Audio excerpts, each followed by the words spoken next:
Hey everyone, it's Dr. Rick. This is a tutorial on cannabis and cancer. It should be called CBD and cancer, but it doesn't matter. The bottom line is, can I help my cancer patients and other people that don't have cancer to benefit from this polypharmacy plant? And it just so happens to be September 20th. That's my mom's birthday. This is my picture of my mom. She unfortunately passed away from pancreatic cancer.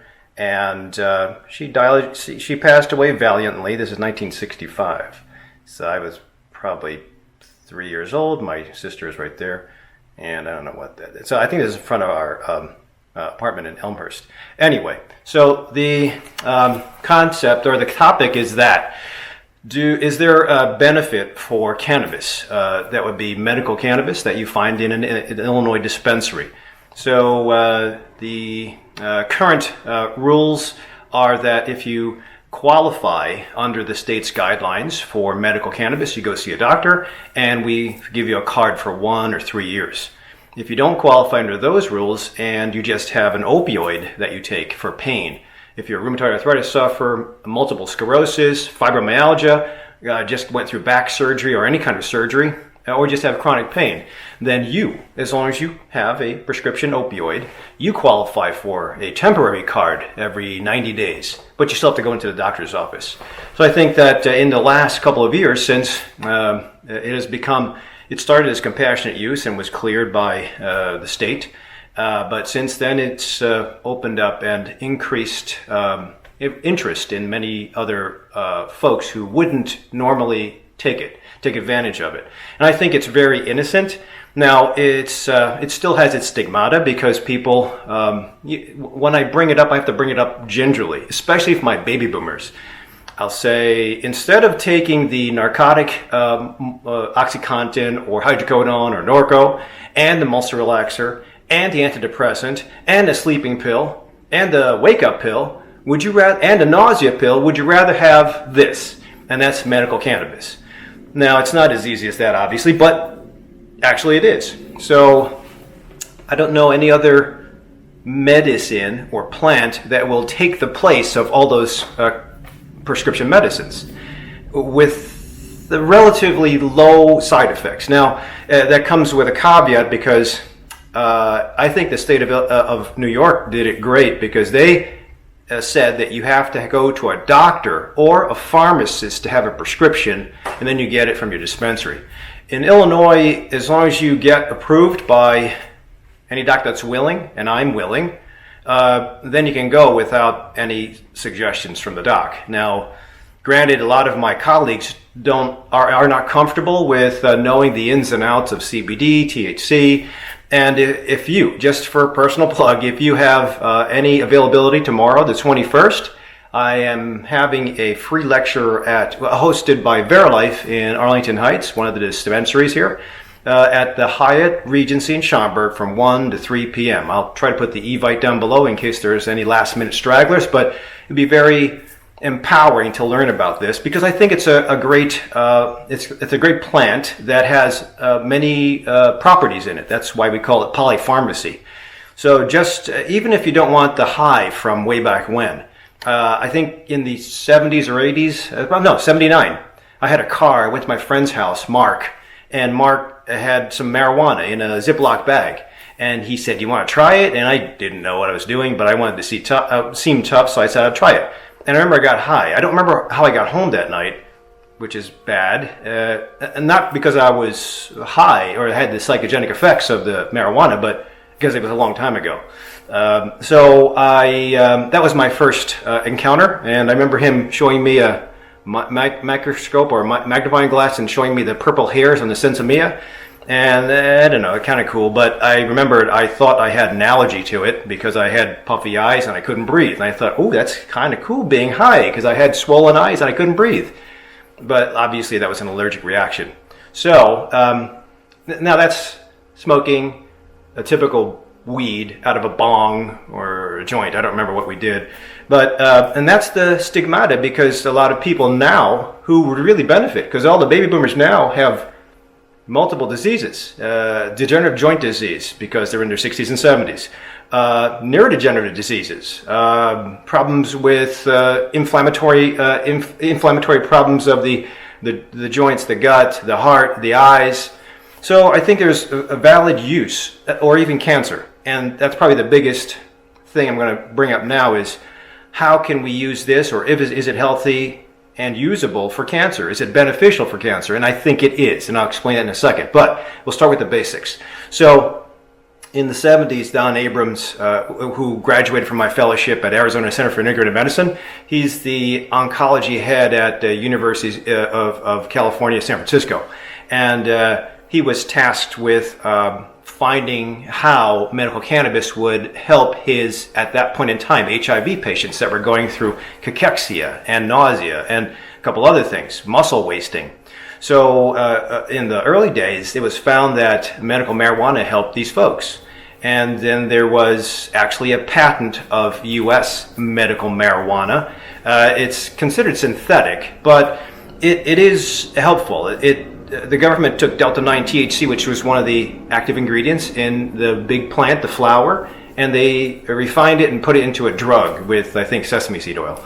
So, and it was useful. It was very useful for calming down the nausea and increasing hunger a bit. So that's a great. If I was to do that, try to do that with just conventional medicine, I'd have to use Zofran, which is a nausea pill, and maybe a progesterone lookalike to make people hungry, versus protein and a couple other things. But you get 2 for 1. You get 2 for 1 when you usually conventionally have to use 2 medicines with probably side effects. The nausea pill causes constipation. The progesterone lookalike, it can cause, it's almost a steroid lookalike, so it'll cause weight gain the wrong way, versus hardly any side effects from the medical marijuana that was produced by the government, dronabinol. So the beauty of that is that it did help the muscle wasting from back then, but at least Abrams was able to find that was helpful, so it was deemed as okay. So it's still considered a Schedule 1 medicine, or Schedule 1, it's still considered in the Schedule 1 class, which is high addictive possibilities and useless, no medicinal use, which is really ridiculous on the Fed. So the federal government has a list of things that are bad and a list of things that are good. This is on the bad list as number 1. Yet the states approve it for a compassionate use, and you should see the plethora of different diagnoses that are now okayed by the state. And it essentially is a lot of them. So come to the lecture and you'll learn them. Or you can look them up on IDPH.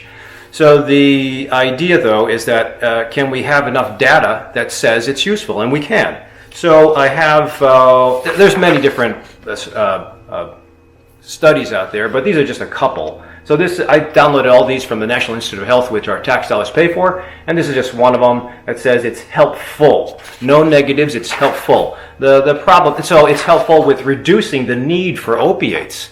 So with, I think it's 17,000 people having an addiction or substance use problem or opiate problem, if we can get the opiate dose for an average chronic pain sufferer down because they're using this without any side effects, I think that would be a positive. So that's one thing, and again, it's shown as being positive. So with my clinic, if I have anybody, again, that's the OAPP option to get a medical cannabis card. If you have any history of use of narcotic, hydrocodone, Norco, OxyContin, morphine, then you can actually get a card and slowly wean up the medical cannabis, helped by me, and then wean down the pain pill. And I do have a ringer in my lecture tomorrow that I'm going to show everybody. No more pain. So, and that's coming off of narcotic medicines. So one benefit, definitely pain control. And although it's a general, it doesn't really talk about the type of pain, but just mentions you can substitute and decrease your doses of opiates. What does cancer bring? It brings pain. And anybody going through cancer surgery or chemotherapy or radiation, there is pain.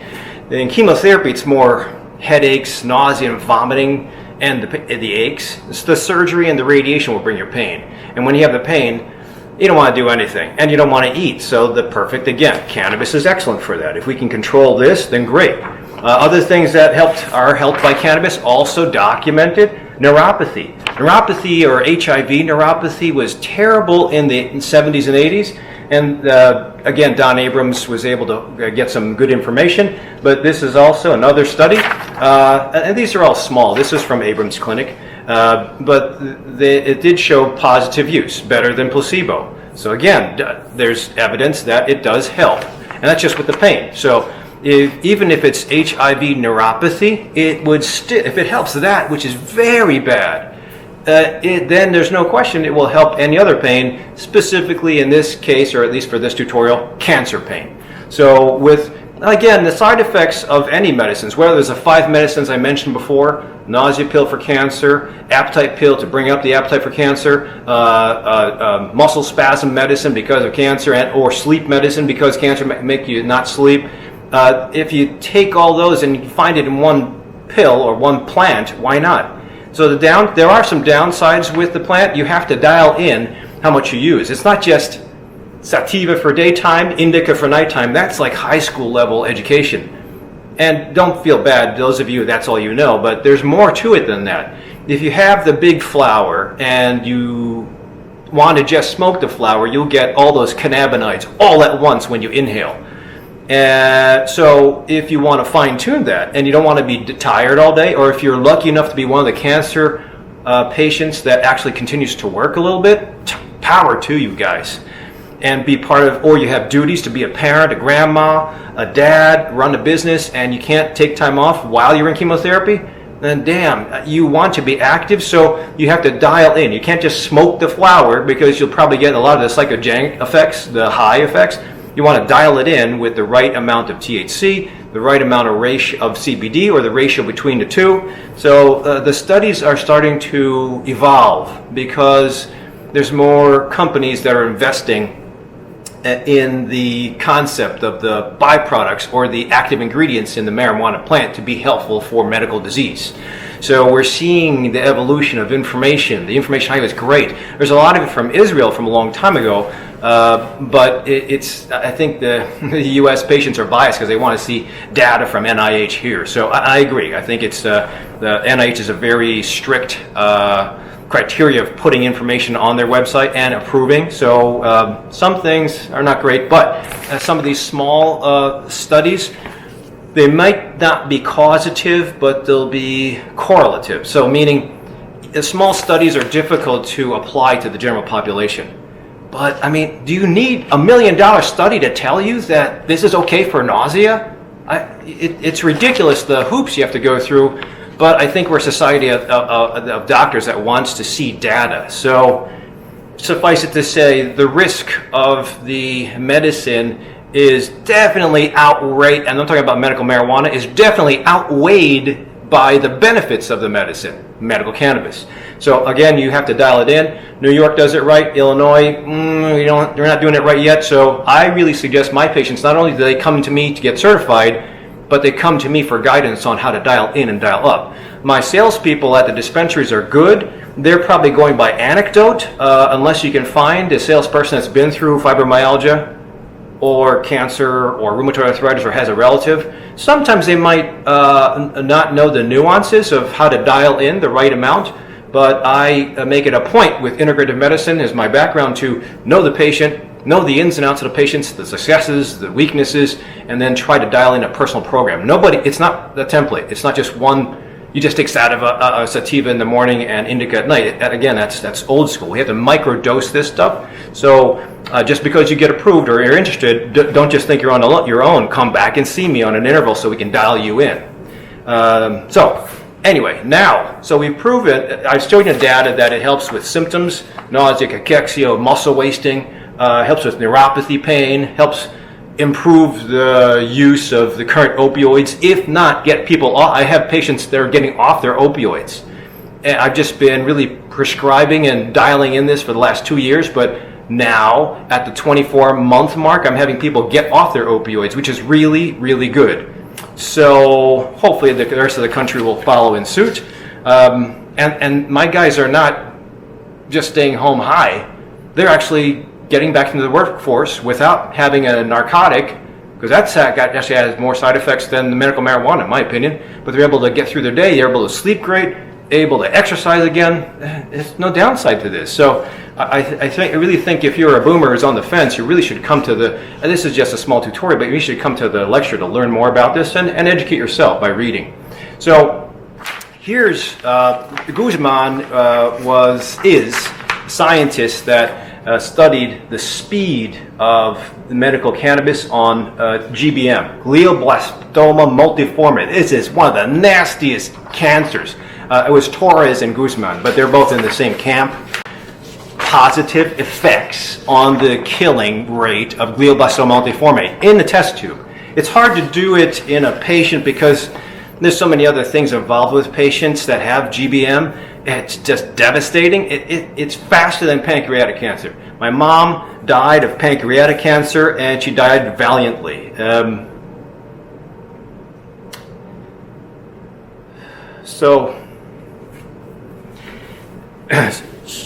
But if she would have had other options, she might have been able to have other benefits from the medicine. So the medicine she used was opioids, and it controlled her pain, and she was in pain, and she didn't die in pain. But I remember on one of the times I visited her, the last time I visited her in California, she wasn't really there. She was just sleeping. I think she remembered my face, but she was kind of under the influence of the narcotic, and that's fine. I would have liked to see medical cannabis work its magic because it also has positive effects on cancer fighting ability, not just the nausea and vomiting from the chemo or the pain from the cancer, but reversal and killing of cancer. And that was glioblastoma multiforme. This is pancreatic cancer.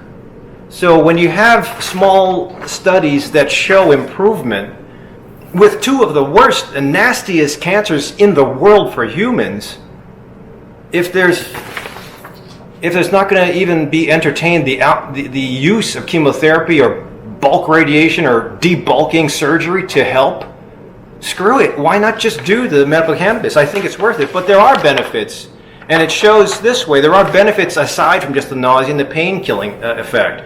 So THC, which is one of the active ingredients in the big bud, if you can separate it out and put it into a candy or an oil that you drop under the tongue, or a vape if you're okay with vapes, those things do help with nausea, pain relief. Delta-9 THC, or just THC by itself, is actually made by the body. We have anandamide, we have 2-AG. Both of those are considered endogenous cannabinoids. So they're one of the ways that the body works, its systems, is it has nerve endings, but it also has receptors and hormones. And one of the most profuse amount of receptor sites in the body is from the endocannabinoid system. So this is not a foreign material. You wonder why one of the most profuse amount of receptors in the body is built for accepting endocannabinoids. It's not just because we're supposed to smoke pot. It's because we make our own for times of elation, for healing, for pain control, for forgetting bad trauma memory. All that can be done by ourselves. But sometimes when you need extra help because you have massive disease, it would be nice if you had an external source. That would be exogenous or phytocannabinoids, not endocannabinoids. So you can make your own, but now there are pharmaceuticals that are working not only to substitute your endocannabinoids with exocannabinoids or phytocannabinoids, but also to use get enzymes to stop the breakdown and maybe have the levels continue on at a higher rate. There's really cool, I don't want to get into the weeds as far as that, but again, this is all just evidence. And I have to go by evidence-based medicine. And you can read the studies on your own, do your own searches on NIH. It would be nice if you saw big randomized controlled trials or meta-analyses, but there's not that much in the US database yet. It's coming, but until you vote for somebody that will take that medical cannabis off of Schedule 1, you won't have the $1 million that you need to study the positives. And do we need to study positives? Heck no. If I have cancer and I'm on my death's door, I'm going to do it. If I have cancer, I'm going to beat it. I'm still going to do it. So I have a lot of patients that benefit from it. And if you are old school or you go to an old school doctor, shame on that doctor for not investigating or learning about this, because there's a lot of benefits. Obviously, I'm biased because of my mom and my patients. And it's a shame, but in the last couple of days, I've had more notifications that patients are having cancer, and I'm thinking, holy mackerel! There's a lot of there's a lot of crap going around, and I think that if we can educate patients to that they have an option, and here's the biggest thing: out of all this stuff, the doctors can put you back in control. There's nothing more defeating than having HIV or neuropathy or glioblastoma or pancreatic cancer. Nothing worse than that. And then knowing that you will probably die at one point in time. Who knows when? I mean, we're all going to die, but you might lose control, because the only control you have is that every month visit to the oncologist's office for the pill, and then the pill just makes you sleep all day. That doesn't sound like control to me. Control would be, I'm going to be able to walk around, I'm going to be able to laugh, I'm going to be able to not worry about my pain, I'm going to be able to go to sleep, I'll be able to wipe my own butt, poop properly, all these small things, eat or have an appetite or taste food. All these things are important, and I think if you don't have cancer, you don't know anybody that's gone through cancer, God forbid you get to that point, but these are valid options, and I really think that most of my patients in Illinois are not going to be alone. I'm going to try to be on the leading edge of giving information to my colleagues and having my patients at least take advantage of this option, but learn with me. And come to the lecture if you can at the Hyatt Regency, 1 o'clock, September 21st, 2019, or subscribe to me down below, and I'll put out other videos. I'll probably put out a montage of questions and answers, which is going to be beautiful tomorrow, and learn, please. But if you have any questions, you can always be a patient on the internet through my website, or come visit me in Bartlett, and hopefully we'll all benefit from this thing together. So thank you for listening up until this point. If you have any comments of how it benefited you, please put them down below. If you have any questions, put them down below. I'll bring up to the panel when I host the thing tomorrow. Otherwise, thanks for watching, and stay healthy.